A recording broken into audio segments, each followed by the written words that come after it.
In this month's Society article, we talk about this idea of feeling at home while abroad. What are we getting at here, Joe?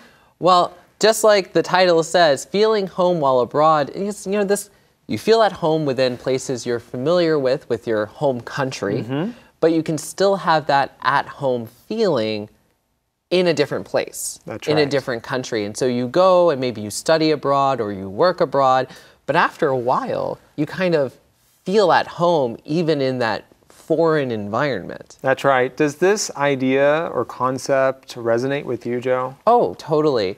I think, year one, after leaving the United States, I still felt very much, uncertain about my surroundings. Sure, of course. But by year two, year three, I sort of feel like I belong to the place that I'm at. Being in Taipei for several years, I start to feel like, oh, I'm a part of Taipei. That's right. Yeah.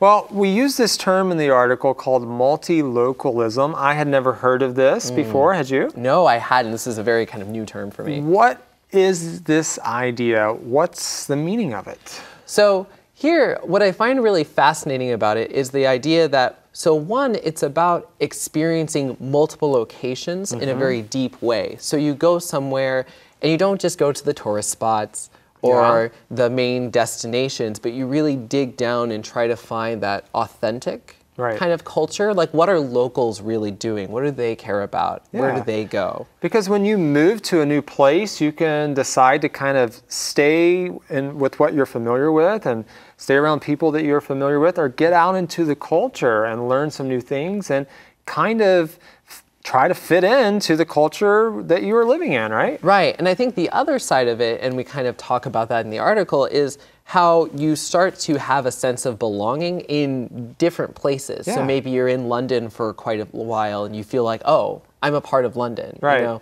And so you can go to these different places and feel like a local still. Yeah, and with the world in which we live, with travel so accessible and the internet, it really makes that feeling come alive, right? You can feel like you're maybe a part of different cultures and different places, right? Absolutely. And it's such an interesting concept because you start to just identify with more places around the world. Yeah.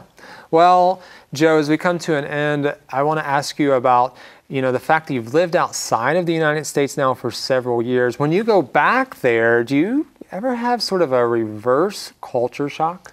Oh, I definitely do. The longer I'm outside of that environment on a day-to-day basis, I start to lose touch with the trends, the fashion, sometimes even the slang and vernacular that gets used. And so oftentimes I have to, when I go back, I get my nephews and my nieces around and I get a little report, like an update, like what's the most popular word now, what's the most popular this or that, and what do you guys like to talk about? Because you're out of that environment and you start to not really know it or understand it as deeply as you used to. And sometimes when you go back home, if I go back to the United States, for example, I can feel like a fish out of water. I just feel like, way to describe it. This is home sort of, but not the same as before, and you're not sure what to do with all of that. Right, especially, you change, the place changes, there are all these changes happening, and you're sort of separated geographically. That's right. Well, thanks for joining us, Joe, and thank all of you for joining us for another segment of Insights.